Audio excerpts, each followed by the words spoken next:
ஆதன் news நேயர்களுக்கு வணக்கம். நான் உதயாஸ்ரீ. தலைப்புச் செய்திகளை காணலாம். உலகெங்கும் பரவட்டும் நம் உயர்தனி செம்மொழி. பன்னாட்டு தாய்மொழி தினத்தை ஒட்டி முதலமைச்சர் மு க ஸ்டாலின் எக்ஸ் தள பதிவு.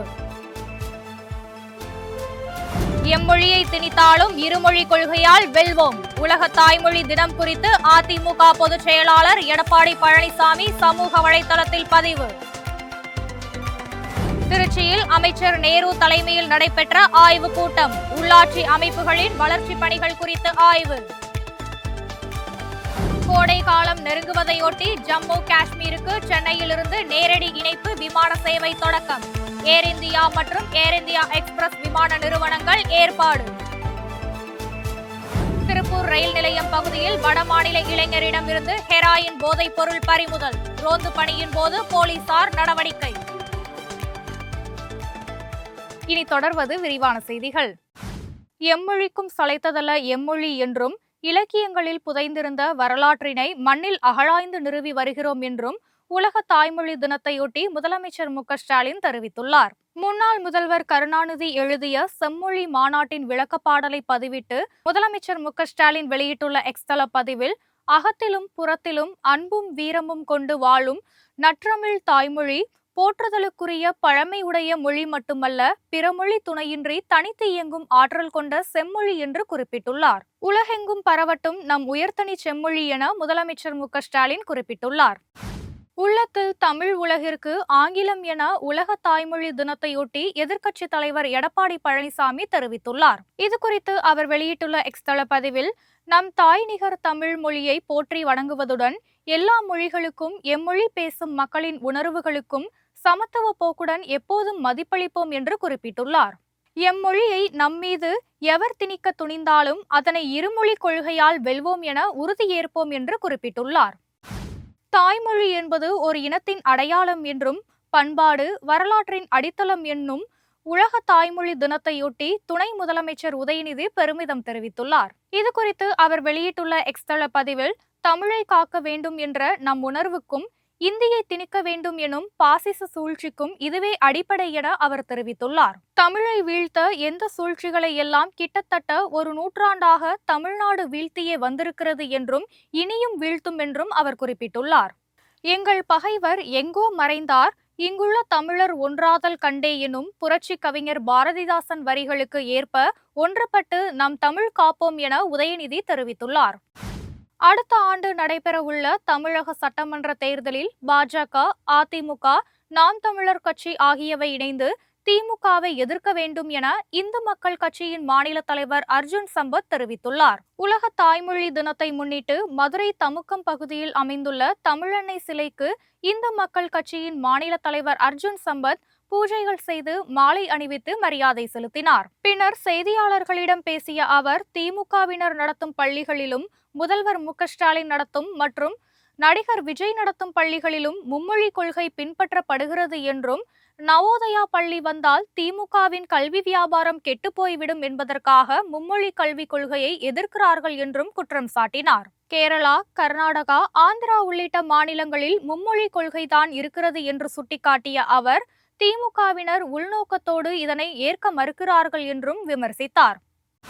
சென்னையிலிருந்து ஜம்மு காஷ்மீருக்கு நேரடி இணைப்பு விமான சேவையை ஏர் இந்தியா விமான நிறுவனம் தொடங்கியுள்ளது. விரைவில் கோடை காலம் தொடங்க இருப்பதால் சீசன் காலத்தை கருத்தில் கொண்டு குளுமையான ஜம்மு மற்றும் காஷ்மீர் மாநிலங்களுக்கு ஏர் இந்தியா விமான நிறுவனமும் ஏர் இந்தியா எக்ஸ்பிரஸ் விமான நிறுவனமும் இணைந்து சென்னையிலிருந்து நேரடி விமான போக்குவரத்தை தொடங்கியுள்ளன. நாள்தோறும் காலை 6 மணிக்கு சென்னையிலிருந்து புறப்படும் விமானம் டெல்லி சென்று அதன் பிறகு பகல் 12:05 மணிக்கு ஜம்மு சென்றடையும். அதேபோல் சென்னையிலிருந்து காலை 6 மணிக்கு புறப்படும் விமானம் காலை 11:50 மணிக்கு காஷ்மீரின் ஸ்ரீநகரை சென்றடையும் என்று தெரிவிக்கப்பட்டுள்ளது. சென்னையிலிருந்து ஜம்மு மற்றும் காஷ்மீருக்கு நேரடி இணைப்பு விமான சேவைகள் தொடங்கப்பட்டிருப்பது சுற்றுலா பயணிகள் மத்தியில் மகிழ்ச்சியை ஏற்படுத்தியுள்ளது. ஆதிக்க திணிப்புகளுக்கு அஞ்சாமல் அன்னை தமிழை காக்க உறுதியேற்போம் என உலக தாய்மொழி தினத்தையொட்டி திமுக எம்பி கனிமொழி தெரிவித்துள்ளார். இது தொடர்பாக அவர் வெளியிட்டுள்ள எக்ஸ் தள பதிவில், உயிராக, வாழ்வியல் நெறியாக, அறமாக, சினமாக, சிந்தனை மொழியாக, அறிவியல் வழியாக, தமிழரின் தனிப்பெரும் உணர்வாக, உலக மொழிக்கெல்லாம் ஒளித்தரும் செம்மொழியாக, உதிரத்தில் கலந்துவிட்ட தாய் தமிழை போற்றி வணங்கிடுவோம் என்று குறிப்பிட்டுள்ளார். திருப்பூர் ரயில் நிலையம் பகுதியில் ரோந்து பணியில் இருந்த போலீசார் பீகாரைச் சேர்ந்த விகாஷ்குமார் என்பவரை பிடித்து விசாரித்தனர். அவரிடம் நடத்திய சோதனையில் ஹெராயின் போதைப் பொருளை கடத்தி வந்தது கண்டுபிடிக்கப்பட்டது. விசாரணையில் இவர் திருப்பூரில் உள்ள ஒரு பனியன் கடையில் வேலை பார்த்து ஊருக்கு சென்று திரும்பும் வழியில் போதைப் பொருள் வாங்கி வந்தது தெரியவந்தது. அவரிடம் நடத்தப்பட்ட விசாரணையில் அபிஷேக் என்ற இன்னொரு இளைஞரும் கைது செய்யப்பட்டார். அவர்களிடமிருந்து பல லட்சம் ரூபாய் மதிப்பிலான ஹெராயின் பறிமுதல் செய்யப்பட்டது. அவர்கள் இருவரும் நீதிமன்றத்தில் ஆஜர்படுத்தப்பட்டனர். திருப்பூர் மாவட்டம் அவிநாசியில் ஆகாசராயர் திருக்கோவில் பகுதியில் முன் அறிவிப்பு இன்றி தடைச்சுவர் எழுப்பப்பட்டதால் பக்தர்களுக்கு தடையாயிருப்பதாக குற்றச்சாட்டு எழுந்துள்ளது. இது தொடர்பாக விடுதலை சிறுத்தைகள் கட்சியின் மாநில துணை பொதுச் செயலாளர் வன்னியரசு நேரில் ஆய்வு மேற்கொண்டு சுவர் உடனடியாக அகற்றப்பட வேண்டும் என்று வலியுறுத்தினார். நடவடிக்கை எடுக்காவிட்டால் தங்கள் கட்சி சார்பில் போராட்டம் நடத்தப்படும் என்றும் எச்சரித்தார். 300 ஆண்டுகள் பழமை வாய்ந்த ஆகாசராயர் மற்றும் காத்தவராயர் கோயில் அவிநாசி வட்டார மக்களிடையே பிரசித்தி பெற்றதாகும்.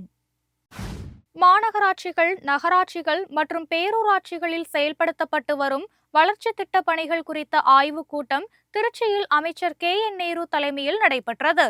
திருச்சி கலையரங்கில் நடைபெற்ற இந்த கூட்டத்தில் திருச்சி, பெரம்பலூர், அரியலூர், புதுக்கோட்டை, தஞ்சாவூர், திருவாரூர் மற்றும் மயிலாடுதுறை மாவட்டங்களுக்குட்பட்ட மாநகராட்சிகள், நகராட்சிகள் மற்றும் பேரூராட்சிகளில் செயல்படுத்தப்பட்டு வரும் வளர்ச்சி திட்ட பணிகள் குறித்த ஆய்வு செய்யப்பட்டது.